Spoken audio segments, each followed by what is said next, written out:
వాగర్థావివ సంపృక్తౌ వాగర్థ ప్రతిపత్తయే జగతః పితరౌ వందే పార్వతీ పరమేశ్వరౌ.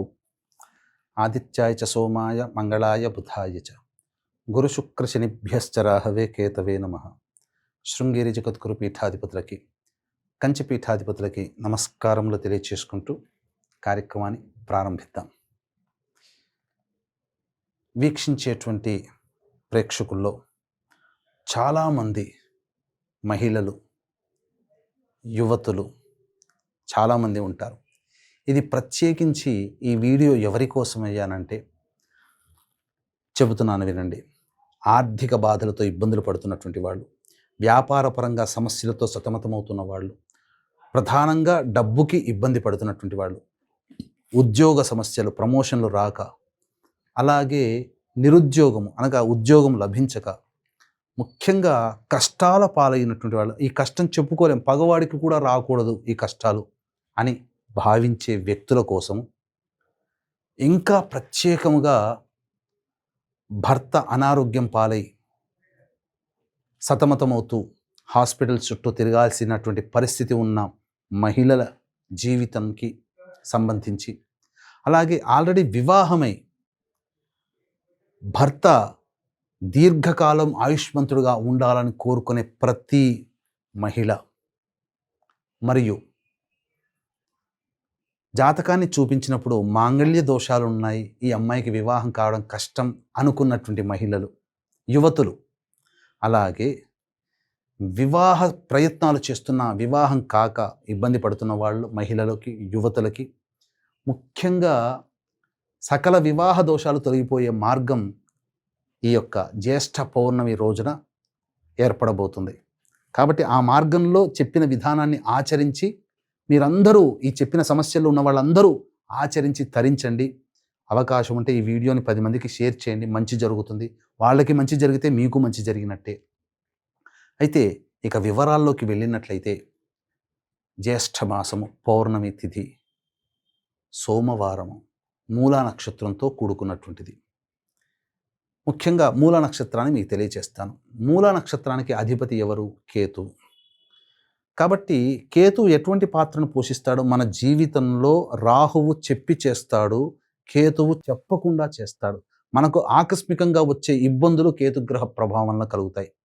అలాగే ఈ కేతు యొక్క ప్రభావం, దుష్ప్రభావం ఉంటే మన జీవితంలో అందరూ దూరం అవుతారు. అంతేకాకుండా ఈ కేతువుకి అంతరిక్ష దేవత ఎవరయ్యానంటే ధూమావతి. అలాగే ఈ కేతుకి అధిష్టాన దేవత గణపతి, ఆటంకాల నివారణ గణపతి. ధూమావతి యొక్క అనుగ్రహం కలిగితే దీర్ఘ సుమంగళిత్వం కలుగుతుంది. కేతు యొక్క అనుగ్రహం కలిగితే బంధాలని కోల్పోకుండా మన వాళ్ళని మనకు దక్కేటట్టుగా చేస్తాడు. కాబట్టి ఈ కేతు యొక్క ప్రభావం ఇక్కడ ఈ జ్యేష్ఠ పౌర్ణమి రోజున ఉంది. అలాగే ప్రధానంగా విష్ణు సంబంధమైనటువంటి మాసంగా చెప్పబడుతున్నటువంటి జ్యేష్ఠ మాసంలో పౌర్ణమి తిథి కాబట్టి, ప్రధానంగా త్రిపుర సుందరి అమ్మవారు షోడశ కళలతో ఈ పౌర్ణమి రోజున విరాజిల్లుతుంది. సంపూర్ణముగా చంద్రబలము కలిగినటువంటిది. చంద్రుడికి రోజైనటువంటి సోమవారం రోజున, కేతు నక్షత్రం ఉన్నటువంటి రోజున జ్యేష్ఠ పౌర్ణమి ఏర్పడింది. ద్విస్వభావ రాశులలో ఈ యొక్క రవిచంద్రుల స్థితి ఉన్నటువంటి కారణం చేత అత్యంత మహిమాన్వితమైనటువంటి రోజుగా చెప్పబడినటువంటిది. ఈ రోజున కష్టాలతో బాధపడేవాళ్ళు, ఆర్థిక పరంగా, వ్యాపార పరంగా, ఉద్యోగపరంగా చెప్పిన విధంగా సమస్యలతో సతమతమవుతున్నటువంటి వాళ్ళు పొద్దున్నే లేచి కాలకృత్యాదులు తీర్చుకొని కొన్ని నియమాలు పాటించాలి. అలాగే దీర్ఘ సుమంగళి, వివాహ దోషాలు, మాంగళ్య దోషాలు, చక్కటి భర్త లభించడం కోసం ఈ రోజున ఆడవాళ్ళు చేయాల్సినటువంటి చిన్న పరిహారం గురించి మీకు తెలియచేస్తాను. కాబట్టి క్లుప్తంగా తెలియచేస్తాను. కాబట్టి ఇంతటి మహిమాన్వితమైనటువంటి రోజున సమస్త మానవాళికి కూడా సంతోషము, ఆనందం కలగాలి, వాళ్ళ కోరిన కోరిక నెరవేరాలి, వాళ్ళ సంకల్పం నెరవేరాలనేటువంటి ఒక సదుద్దేశముతో మన పీఠమాధ్వర్యంలో సాయంకాలం 7 గంటలకి ఈ జ్యేష్ఠ పౌర్ణమి సందర్భంగా 29వ తారీఖు రోజున ధూమావతి, ప్రత్యంగిర, బగళాముఖి హోమాలతో పాటుగా మేష, మిథున, కర్కాటక, సింహ, కన్య, వృశ్చిక, ధనస్సు, కుంభ, మీన రాశిలో జన్మించిన వారికి శనిదోష నివారణ పూజలు, హోమాలు, మరియు మీ జాతకరీత్యా కలుగు విద్య, వివాహ, ఉద్యోగ, దాంపత్య, అనారోగ్య సమస్యల నివారణకి సర్వదోష నివారణ పూజలు, హోమాలు జరిపించి శక్తిపాతము చేసినటువంటి కరుంగలి మాల ఇవ్వడం జరుగుతుంది. అవకాశం ఉన్నటువంటి వాళ్ళు సాయంకాలం 29వ తారీఖు 6 గంటల లోపల స్క్రీన్పై కనిపిస్తున్న నెంబర్కి కాంటాక్ట్ చేసి మీ గోత్రనామాదులు నమోదు చేసుకోవచ్చు. ఇక గమనించుకున్నట్లయితే ప్రధానముగా ఈ రోజున విష్ణు లక్ష్మి చిత్రపటానికి చక్కటి పూలమాల వేయడం కానీ, లేదా లక్ష్మీ సమేతమైనటువంటి విష్ణు విగ్రహాలకి చక్కగా అలంకరణ చేసి పంచామృతాలతో అభిషేకము జరిపించి అర్చనలో భాగముగా నాటు గులాబీ పుష్పాలు, హైబ్రిడ్ కాదండి, నాటు గులాబీ పుష్పాలతో ఆ యొక్క లక్ష్మీ అమ్మవారికి, విష్ణువుకి అర్చన చేసి విష్ణు సహస్రనామం, లక్ష్మీ సహస్రనామ పారాయణం చేసి ధూపదీప నైవేద్యములు ఇచ్చి, నైవేద్యంలో విశేషముగా ఈ యొక్క శనగపిండితో చేసినటువంటి లడ్డూలు మరియు బెల్లం పాయసం అమ్మవారికి నైవేద్యంగా పెట్టండి. ఈ విధంగా చేసినట్లయితే చెప్పిన విధంగా ఆర్థికపరముగా, వ్యాపారపరముగా, ఉద్యోగపరముగా అనేక రకాలైనటువంటి కష్టాలన్నీ కూడాను మీకు ఒక్కొక్కటిగా తొలగిపోతాయి. సమస్యల వలయం నుంచి బయటపడతారు. అలాగే ఇంటికి సంబంధించినటువంటి లోన్స్కి శాంక్షన్ అవుతాయి. ఆనందకరంగా అన్యోన్య దాంపత్యంతో జీవిస్తారు.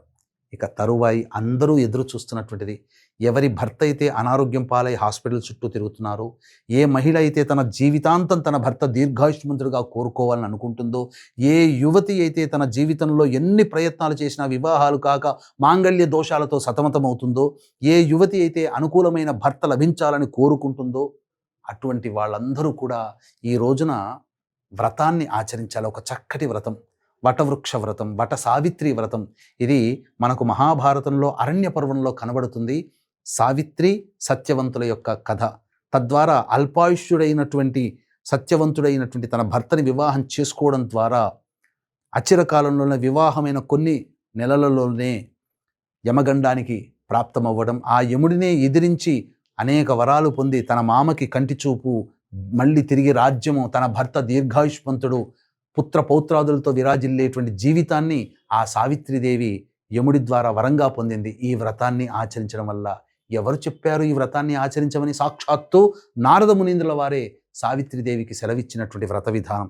కాబట్టి మహాభారత కాలంలో ఆచరించి చూపించినటువంటి వ్రత విధానాన్ని అనాదిగా వేల సంవత్సరాల నుంచి మన భారతదేశంలో ఆచరిస్తూ వస్తున్నారు. మీరు కూడా ఈ యొక్క వ్రతాన్ని ఆచరించండి. మళ్ళీ ఈ వ్రతం మిస్ అయ్యామా, మళ్ళీ జ్యేష్ఠ పౌర్ణమి రోజునే చేసుకునేటువంటి అవకాశం వచ్చే సంవత్సరం. కాబట్టి ఈ రోజున చేయాల్సినటువంటిదల్లా కూడా దగ్గరలోని దేవాలయంలో కానీ లేదా ఊరిలో కానీ మర్రి చెట్టు దగ్గరికి వెళ్ళండి. వెళ్ళి ఆ మర్రి చెట్టుకి సాష్టాంగ నమస్కారం చేయకపోయినా నమస్కారం చేసి, నా భర్త ఆయుష్గా ఉండాలి, నా భర్తకున్నటువంటి అనారోగ్యం తొలగిపోవాలి, నా జాతకంలో ఉన్నటువంటి మాంగళ్య దోషాలు పోవాలి, లేదా నాకు చక్కటి భర్త లభించాలని ఎవరికి వారు తగ్గట్టుగా వాళ్ళ కోరికలను కోరుకొని చక్కగా ఆ యొక్క మర్రి చెట్టుని మంచినీటితో కొద్దిగా శుభ్రం చేసి, ఆ మర్రి చెట్టు మొదట్లో చక్కగా పసుపు కుంకుమలతో అలంకరణ చేసి, తదనంతరం తెచ్చుకున్నటువంటి రాగి చెంబు నీటిని ఆ మర్రి చెట్టు మొదట్లో వేసి, తదనంతరం దీర్ఘాయుష్మంతుడుగా నా భర్త ఉండాలని మనస్సులో ఆ సావిత్రీదేవిని, సత్యవంతుణ్ణి స్మరించుకుంటూ ఆ యొక్క వటవృక్షానికి 3 చుట్లు పసుపుతో తడిపినటువంటి నూలు దారాన్ని 3 చుట్లు చుట్టాలి. తదనంతరం ఆ యొక్క వట సావిత్రి వ్రత కథలో భాగంగా సావిత్రి సత్యవంతుల యొక్క కథ, యముడి ద్వారా పొందినటువంటి వరాలకు సంబంధించిన అన్నీ కూడాను చక్కగా నెమరు వేసుకొని చదువుకొని, తదనంతరం ఆ యొక్క దుర్గా అమ్మవారు, లక్ష్మీ అమ్మవారు, సరస్వతి అమ్మవార్ల అష్టోత్తరాలు పారాయణం చేసుకొని చక్కగా ఇంటికి రావాలి. ఎందుకు వటవృక్షం చేయమన్నారంటే, వటవృక్షం వేరులో బ్రహ్మ, కాండంలో విష్ణువు, కొమ్మలలో ఈ యొక్క రుద్రుడు తిష్ట వేసుకొని ఉంటాడు. కాబట్టి చాలామందికి ప్రస్తుతం ఉన్నటువంటి నగరంలో ఈ యొక్క మర్రి చెట్టు కనబడకపోవచ్చు. దీనికి ప్రత్యామ్నాయంగా ఆ భావనతో సమానమైనటువంటి విధంగా అశ్వత్థ వృక్షం అనగా రావి చెట్టుని ఎంచుకుంటే సరిపోతుంది. దొరికితే మాత్రం ఆ యొక్క మర్రి చెట్టుని మీరు ఆశ్రయించి ఈ యొక్క పూజా విధానాన్ని చేయండి. తదనంతరం నైవేద్యముగా తీపి మిఠాయిలు ఆ యొక్క మర్రి చెట్టు దగ్గర లేదా రావి చెట్టు దగ్గర పెట్టి నైవేద్యంగా పెట్టిరండి. తదనంతరం ఈ రోజున ప్రధానముగా వివాహ దోషములు ఉన్నటువంటి వాళ్ళు, మాంగళ్య దోషములు ఉన్నటువంటి యువతులు, వివాహంగా చక్కటి భర్త లభించాలనేటువంటి వాళ్ళు విష్ణు ప్రతిమని చక్కగా ఆ మర్రి చెట్టు దగ్గర అర్చన చేసి, పూజ చేసి, వెండి ప్రతిమనైనా బంగారు ప్రతిమనైనా పర్వాలేదు, బ్రాహ్మణుడికి దానం చేయండి. తప్పకుండా మీ జాతకంలో మాంగళ్య దోషాలు తొలగిపోతాయి. ఆ విధంగా ఆచరించి తరించండి. అంతటి మహిమాన్వితమైన రోజుని ఎవ్వరూ మిస్ చేసుకోకండి. మళ్ళీ ఇంతటి మహిమాన్వితమైనటువంటి రోజున సాయంకాలము ఆ దుర్గా అమ్మవారి ఆరాధన చక్కగా చేయండి ప్రదోషకాల తదనంతరం. అలాగే ముత్తైదువులకి చక్కగా ఒకరు కానీ, ముగ్గురు కానీ, ఎంతమంది మీకు ముత్తైదువులు లభిస్తే అంత ముత్తైదువులకి స్త్రీ అలంకరణ వస్తువులైనటువంటి అద్దము, దువ్వెన, కాటుక, గాజులు, రవిక బట్ట, పూలమాల, పసుపు, కుంకుమ ఇలా వారికి ఇచ్చి నమస్కారం చేసుకొని వారికి వీలైతే భోజనం పెట్టండి. దక్షిణ తాంబూలాదులు ఇవ్వండి. ఈ విధంగా చేసి వారి ఆశీర్వచనం తీసుకోండి. తప్పకుండా మీ భర్త దీర్ఘాయుష్మంతుడుగా మీకు తిరిగి వస్తాడు. అలాగే చక్కగా వివాహ దోషాలు తొలగి మంచి వరుడు లభిస్తాడు. భవిష్యత్తులో చక్కగా మంచి గుణాలు కలిగినటువంటి భర్త మీకు లభిస్తాడు. అంటే సినిమాల్లో చూపించిన విధంగా ఇలా మాయగా జరగదండి. క్రమేపీ మీ యొక్క భర్త ఆరోగ్యం కుదుటపడుతుంది. దీర్ఘాయుష్మంతుడిగా ఎంత బయట వెళ్ళి ఎంతకున్న గండదోషాల నుంచి బయటపడి ఆనందంగా మీ ఇంటికి తిరిగి వస్తారు. ఇలా అనుభవిస్తే తప్ప ఈ యొక్క అనుభూతుల్ని చెబితే అర్థం కాదు. అనుభవించినటువంటి వాళ్ళకే అది అర్థమవుతుంది. కాబట్టి తప్పకుండా పూర్వకాలంలో ఎంతోమంది ఈ విధానాన్ని ఆచరించి దీర్ఘాయుష్యులుగా పొందినటువంటి భర్తల్ని కలిగిన వాళ్ళు ఉన్నారు. మీరు కూడా ఆచరించండి. ప్రతి మహిళ ఆచరించాల్సినటువంటిది, ప్రతి మహిళ తరించాల్సినటువంటిది ఈ యొక్క వ్రత విధానం. అవకాశం ఉంటే ఆచరించి తరించండి. లేదా మన పీఠం ఆధ్వర్యంలో ఈ యొక్క జ్యేష్ఠ పౌర్ణమి రోజున సాయంకాలం 7 గంటలకి ప్రారంభమయ్యేటువంటి కార్యక్రమంలో మీరు కనిపిస్తున్న నెంబర్కి కాంటాక్ట్ చేసి ఈ యొక్క సర్వదోష నివారణ పూజలు, శనిదోష నివారణ పూజలు, ప్రత్యంగిర, బగళాముఖి, అలాగే ధూమావతి హోమాలలో మీ గోత్రనామాదులు నమోదు చేసుకుని దైవానుగ్రహాన్ని పొంది తరిస్తారని కోరుకుంటూ సర్వం శ్రీ ఉమామహేశ్వర పరబ్రహ్మార్పణమస్తు.